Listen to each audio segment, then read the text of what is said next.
El presente trabajo audiovisual está integrado por Laura Fernanda Buitrago Rivero, quien hablará de las políticas sociales en Colombia, Aura Milena Palomino Tique, quien hablará del índice del Gini con datos específicos, que es el Estado Social de Derecho y las congruencias con las políticas sociales. Y quien les habla, Yesenia Barrios Hernández, quien hablará de la pobreza en Colombia, situación de la pobreza multidimensional y situación de la pobreza monetaria en nuestro país con cifras específicas dadas por el DANE finalizando el año 2017. Somos estudiantes de primer semestre de Trabajo Social de la Fundación Universitaria Claretiana. Este trabajo tiene como fin mostrar los diferentes índices de desigualdad en Colombia, teniendo en cuenta el Estado Social de Derecho, las políticas sociales y cómo éstas se enmarcan en nuestro territorio. Como primer apartado hablaremos de la pobreza en Colombia, una perspectiva desde los avances del nivel de vida de los colombianos. Y como complemento hablaremos de los índices de pobreza multidimensional y los índices de pobreza monetaria. El régimen demográfico en Colombia en el siglo XIX se caracterizó como multiciano, en este caso porque el crecimiento de la población colombiana era desproporcionado en relación con la producción de alimentos.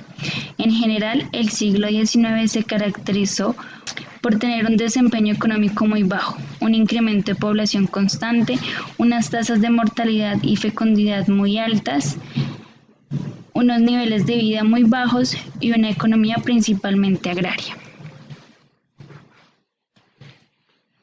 Colombia ha tenido un significativo resultado en la reducción de la pobreza, sin embargo sigue siendo uno de los países más desiguales. En la historia económica de Colombia en el siglo XX, entró como uno de los países más pobres del mundo. Las condiciones sanitarias a comienzos del siglo eran lamentables. En Bogotá, la capital del país, las calles estaban sucias con desechos y mugres. Los servicios públicos eran casi inexistentes y la mayoría de los ciudadanos vivían en condiciones antihigiénicas causantes de epidemias e infecciones. La reducción de las tasas de mortalidad se dio por las mejoras en el suministro de servicios públicos, especialmente en los que se refiere a las condiciones sanitarias. Índice de pobreza multidimensional. El índice de pobreza multidimensional es un índice de pobreza estadístico sobre la situación de personas por países elaborado por el PNUD desde el 2010. Este indicador mide la cantidad de personas afectadas por privaciones simultáneas y el número de carencias que enfrentan, desglosando en sus dimensiones la composición de la pobreza, la incidencia e intensidad. En 2017 la pobreza multidimensional fue de 17,0% para el total nacional. En 2016 fue de 17,8%. En 2017 del total nacional el porcentaje de personas en situación de pobreza multidimensional fue de 17,0% y la incidencia de pobreza multidimensional se redujo 0,8 puntos porcentuales respecto a 2016. Cuando fue de 17,8%. En las cabeceras municipales el porcentaje de las personas en situación de pobreza multidimensional en 2017 fue de 11,4% y se redujo en 0,7 puntos porcentuales respecto a 2016, cuando fue de 12,1%. En 2017, en los centros poblados y zonas rurales dispersas, el porcentaje de personas en situación de pobreza multidimensional fue de 36,6%, menor en 1,0 punto porcentual respecto al registrado en 2016, cuando fue de 37,6%. Entre 2016 y 2017, en las cabeceras municipales, 182.000 personas salieron de la pobreza multidimensional. En las zonas rurales del país se ha registrado la misma tendencia decreciente. 73.000 personas salieron de la pobreza multidimensional en el mismo periodo. En 2017, los indicadores que registraron reducciones en las privaciones por hogar respecto a 2016 en total nacional fueron: bajo logro educativo con 3,0 puntos porcentuales, hacinamiento crítico con 1,4 per cápita, analfabetismo con 0,9 per cápita y material inadecuado de pisos con 0,8 per cápita. La pobreza monetaria. Esta se calcula a partir de los ingresos monetarios de los hogares. Se calcula que una familia está en situación de pobreza cuando sus ingresos por persona son menores a 194.696 pesos mensuales. En 2017, 26,9% de los colombianos estaba en condición de pobreza monetaria, lo cual representa una disminución de 1,1 puntos porcentuales frente a 2016, cuando fue de 28,0%. La pobreza en las cabeceras municipales en 2017 fue 24,2%, en 2016 fue 24,9%, cambio equivalente a 0,7 puntos porcentuales. La pobreza monetaria en los centros poblados y zonas rurales dispersas fue 36,0%, lo cual representa una disminución de 2,6 puntos porcentuales frente a 2016, cuando fue 38,6%. En 2017, en el total nacional, 12.883.000 personas se encontraban en situación de pobreza monetaria. En el 2016 había 13.268.000 personas. Lo anterior significa que 385.000 personas salieron de la pobreza monetaria.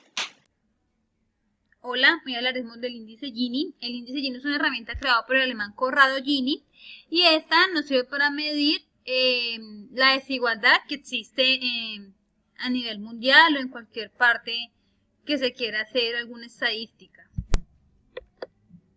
Según las Naciones Unidas, Colombia es el tercer país a nivel mundial más desigual del mundo, superado por Haití y Angola. Estos estudios estadísticos se hacen midiendo la calidad en educación, la expectativa de vida y la calidad de vida con la que cuentan los habitantes del territorio nacional. Cabe resaltar que esos indicadores se hicieron entre 129 países en el año 2011. Para la base de datos actualizada en el año 2016, cabe resaltar que los países más desiguales son los africanos, seguidos por los latinoamericanos. Entre los 14 países más desiguales a nivel mundial, cabe resaltar que Honduras está en el puesto 6, Colombia en el puesto 7 y Brasil en el puesto 8. Esto como consecuencia de la desigualdad en los países. El Banco Mundial utilizó la herramienta de estadística Gini para medir la desigualdad en los diferentes países, donde 0 es un país completamente igualitario y 1 es los países más desiguales. El año 2019 será un año de grandes desafíos para Colombia, ya que la ley del financiamiento fue aprobada y esto requiere de unas condiciones de crecimiento e inversión que van a contribuir a fortalecer y estimular la economía en nuestro país. Esto también requiere que se promuevan grandes industrias, el financiamiento de esas grandes agroindustrias, la economía y otras características más en el país. Cabe resaltar que teniendo en cuenta esta ley, solamente lo único que se podría realizar para evitar una ley a corto plazo es finalmente hacer una política de mitigar gastos. También podemos ver cómo el coeficiente Gini tiene grandes dominios en el territorio nacional, donde la desigualdad, de acuerdo a las medidas con la herramienta estadística del Gini, se puede ver cómo en los diferentes países se enmarca completamente la desigualdad total.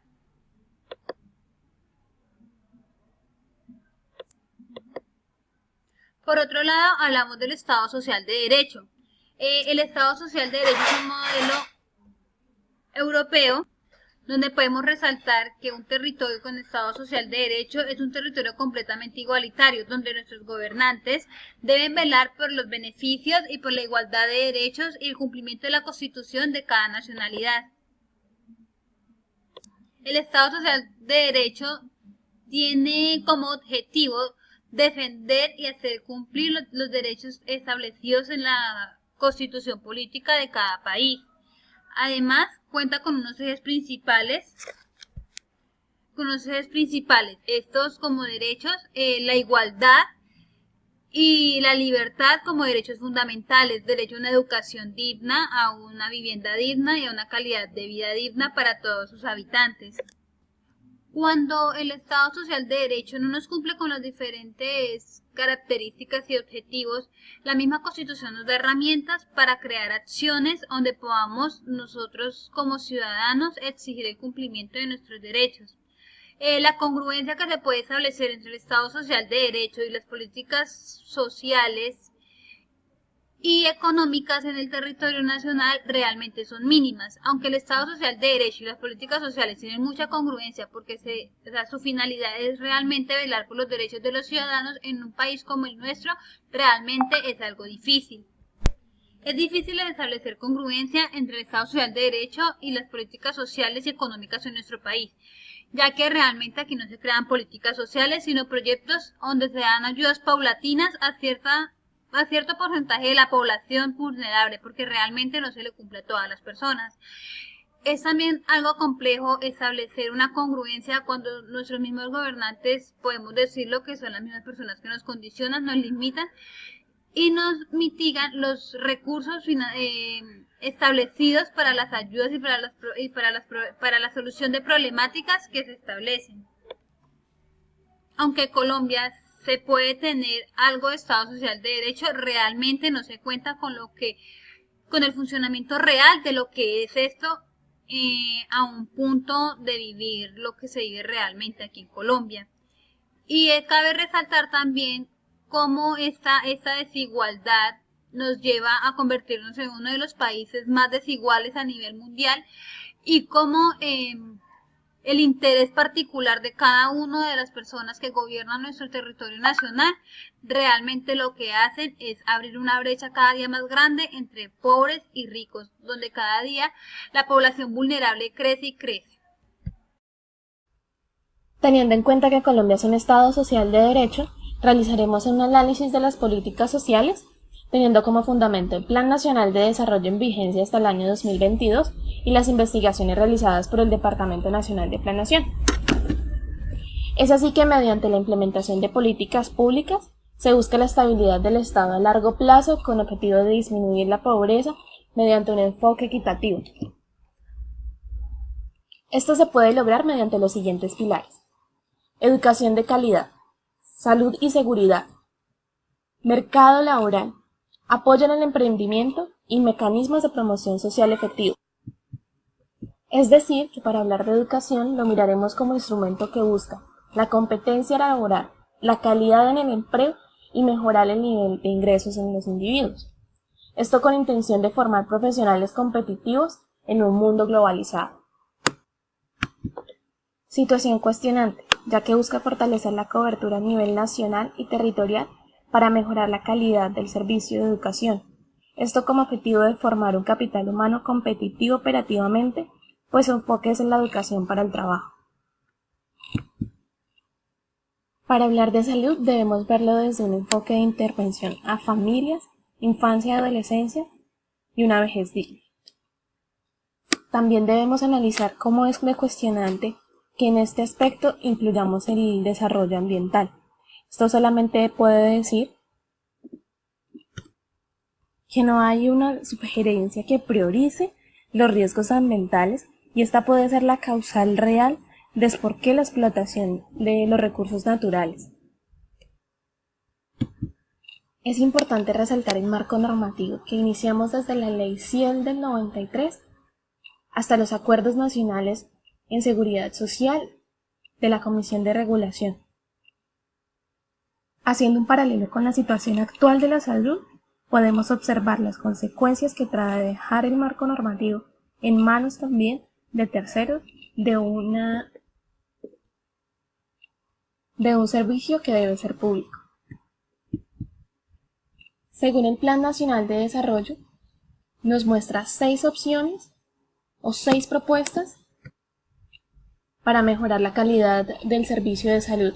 Es importante resaltar que si mejoramos aún así la infraestructura y la dotación en salud, pero no mejoramos y no le damos, si no capacitamos un personal idóneo para hacer este tipo de actividades, no vamos a hacer absolutamente nada. También es importante Mejorar la calidad laboral y la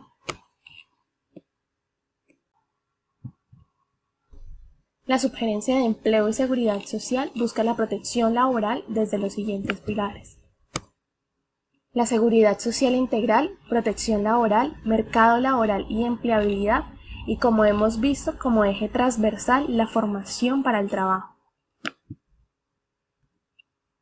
La Subgerencia de Promoción Social y Calidad de Vida se encarga de diseñar, desarrollar y articular los instrumentos desde una focalización integral, basados en investigaciones estadísticas realizadas por el DANE. Surgen también los programas como el CISBEN, Jóvenes en Acción y demás programas paliativos que se implementan a nivel nacional. El enfoque de género y las políticas sociales transversales son los dos enfoques más vacíos que vamos a encontrar en el Plan de Desarrollo. La Subgerencia de Género tiene como funciones orientar la formulación y realizar seguimiento a las evaluaciones de políticas públicas que promuevan la equidad de género, la diversidad y la incorporación de enfoque de género con la no discriminación a la diversidad sexual.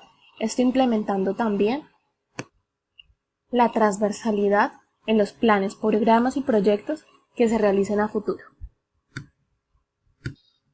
Las políticas transversales mediante la equidad busca disminuir la pobreza.